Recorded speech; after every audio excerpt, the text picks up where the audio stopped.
Joining me now is Republican presidential candidate Carly Fiorina, who's taken a hard line against Planned Parenthood's abortion practices. Ms. Fiorina, welcome back to Fox News Sunday. Thanks for having me, Chris. Happy Thanksgiving. Thank you. Same to you. Your reaction to the shootings at that clinic in Colorado Springs? Well, this is a tragedy. It's obviously a tragedy. Nothing justifies this. And presumably this man, who appears deranged, if nothing else, will be tried for murder, as he should be. But it's a tragedy, especially on a holiday weekend.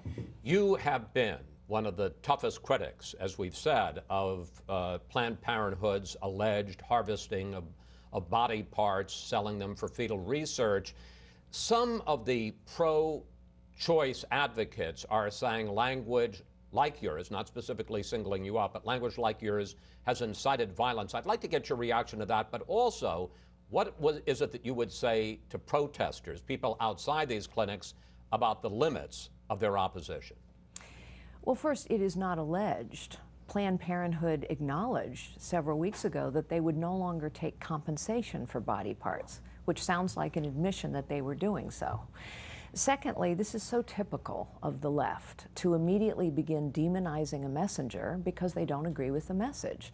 The vast majority of Americans agree. What Planned Parenthood is doing is wrong. And that's why the vast majority of Americans are prepared not only to defund Planned Parenthood, but also to stop abortion for any reason at all after 5 months. So what I would say to anyone who tries to link this terrible tragedy to anyone who opposes abortion or opposes the sale of body parts is this is typical left-wing tactics. And what would you say to the protesters, the people that are outside the clinics and opposing? Well, any protesters should always be peaceful, whether it's Black Lives Matter or pro-life protesters. Protesters should always be peaceful and respectful.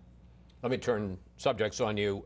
President Obama is on his way to Paris today for a climate change summit. And this week, he linked that to the war on terror. Take a look. What a powerful rebuke to the terrorists it will be when the world stands as one and shows that we will not be deterred from building a better future for our children. Your reaction to the summit and to the contention by some in the Obama administration that climate change is, if not the biggest, certainly the most immediate threat to our national security? Well, that's delusional. It is delusional for President Obama and Hillary Clinton and anyone else to say that climate change is our near-term most severe security threat. It is ISIS, period, followed closely by Iran and perhaps Russia. President Obama continues to think that somehow our behavior causes terrorism. So he says the climate change summit is a powerful rebuke. No, it's not. The terrorists don't care that we're gathering in Paris, other than it provides a target. Just as he said, well, Republicans are giving terrorists a recruiting tool, and we don't think Syrian refugees should be allowed to enter this country if we cannot properly vet them. President Obama is delusional about this. He's delusional about the threat, which apparently is why he won't do anything about it. Do you think it's worthwhile for him to go to Paris, to go to this international summit and try to work out emissions limits? Well, look, if you read the fine print of the science, what the scientists tell us, all those scientists who say climate change is real and man-made, they also tell us that a single nation acting alone can make no difference at all, that it will take a concerted global effort over 30 years, costing trillions of dollars. I think the likelihood of that is near zero. So no, I don't think it's particularly productive. I think it would be far more productive if President Obama instead was there leading an international coalition to stop human trafficking, or an international coalition for humanitarian relief for the refugees, or an international coalition to defeat ISIS. All of those things would be more useful than time in Paris spent talking about climate change.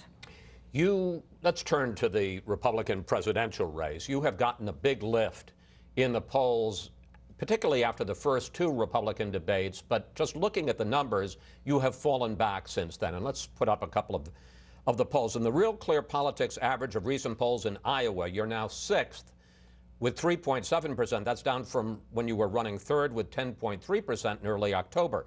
It's the same in New Hampshire. You're now tied for 9th with 4.3%, down from early October when you were running 2nd with 14.3%. You are a numbers person.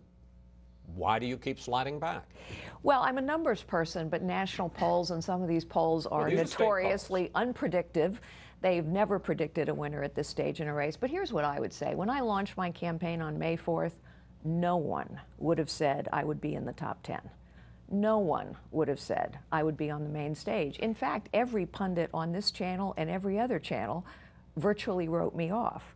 I've had a trajectory unlike any other candidate. I was the least well-known candidate on May 4th. I remain at the bottom of well-known candidates. In other words, a lot of Republican voters still don't know who I am. I'm very happy with where I am. Now people are going to start paying attention. Now people are paying attention. Let me check you on that, because I know you talk about name recognition, and so I looked into that this weekend. According to a national Quinnipiac poll that this month, more Republicans now know who you are than know who Marco Rubio is or Ted Cruz, and yet they're running ahead of you in the polls. So it isn't just name recognition. No, I'm not saying it's just name recognition, but it is to say that having never run for a political office before and not being a household name and in people's living rooms like Donald Trump and Ben Carson for many years, people are getting to know me. And now, by the way, people are really starting to pay attention. And so later this week, I'm going to be rolling out my blueprint, the blueprint for what we need to do to take our country back. Our government is crushing the potential of our nation. And to take our country back will require a different kind of leadership in the White House. It is why I'm running.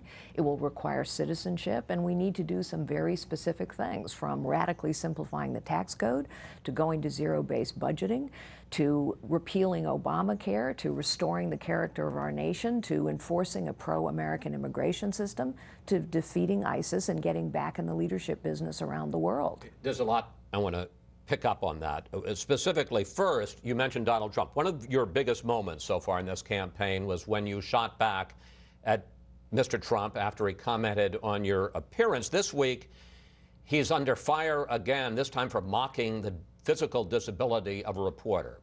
Take a look. You got to see this guy. Oh, I don't know what I said. I don't remember. He's going like, I don't remember. Oh, maybe that's what I said. This is 14 years ago. They didn't do a retraction. Are you prepared to call Trump out on that? Well, yes, this is the pattern, isn't it? The pattern is he says something insulting, offensive, outrageous. The media pays attention. Then he claims we all misunderstood him. The media pays attention again. This is the pattern, perhaps, of an entertainer. It's certainly not the pattern of a leader. Apparently, Donald Trump only feels big when he's trying to make everyone else look small. Of course, in the end, he looks the smallest of all. You are talking about the fact that you're going to come out with some specifics on a variety of issues. I want to talk to you about the tax code, because you have taken some heat for at least so far, and I don't know what you're going to do this week, not being specific enough, according to some people, on the tax code. You've said that you want to reduce 73,000-page tax code to 3 pages. You say that you're going to close every loophole and lower every tax rate. But again, some people say you haven't been specific enough, so I'd like to do a lightning round with you. Quick questions, quick answers. Ask you some specific questions, hopefully get some specific answers. Would you end, do you plan to end the home mortgage deduction? Probably, yes. But by the way, there has been a plan for a 3-page tax code out for 20 years. This isn't news. Hoover Institute, a fine conservative think tank of which I have served as a member of the Board of Trustees, has had a 3-page tax code out for 20 years. I think fundamentally what we ought to do is have the government take away less money so that it has to give less money back. A 73,000-page tax code is so complicated. This is how the government maintains power. It's giving all these credits and deductions back because it takes too much away. And of course, it's true, if you're late, you have to pay interest, but if the government's late, they never pay interest. Would you eliminate the deduction for charitable donations? Probably. Look, if we added 2 more back in, let's just say those are the 2 most popular deductions, the charitable tax deduction and the home mortgage tax deduction. Good. Let's add 2 more back in.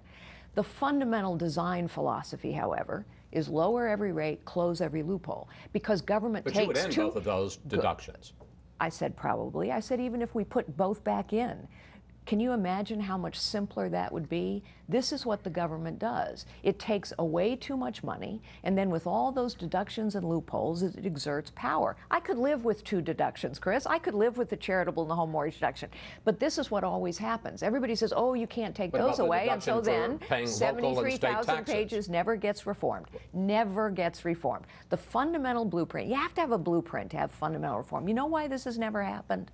Because everybody's ox is going to get gored. If you go from 73,000 pages down to 3 pages, everybody's ox gets gored. Every politician, every lobbyist, every accountant, every lawyer. The only people who benefit from this are the small, the powerless, the new business. The tax code, the complexity of government favors the big, the powerful, the wealthy, the well-connected. It's called crony capitalism. Republicans have engaged in it as well as Democrats. If you level the playing field by simplifying, then you help the small and the powerless and the middle class. Finally, and we're running out of time here, President Obama got a fair amount of criticism this week, or rather attention this week, not criticism, for pardoning a turkey. It turns out you did the same thing. Take a look. We are pardoning the turkey so that you go on to find yourself a nice Tom and create some turkeys that maybe will get eaten next year. I love, that was Jenny, right? That was Jenny. That was so, Jenny. that is an Obama policy that you would continue as president? Well, I think it's a presidential tradition, actually. In fairness to Obama, I think many presidents have pardoned turkeys. But there will be, under President Fiorina, there will be turkey pardoning? Yes, I'll pardon turkeys, Toms and Jennies. Okay. Ms. Fiorina, thank you. Thanks Thank for you. sharing part of your holiday with us. Thank you.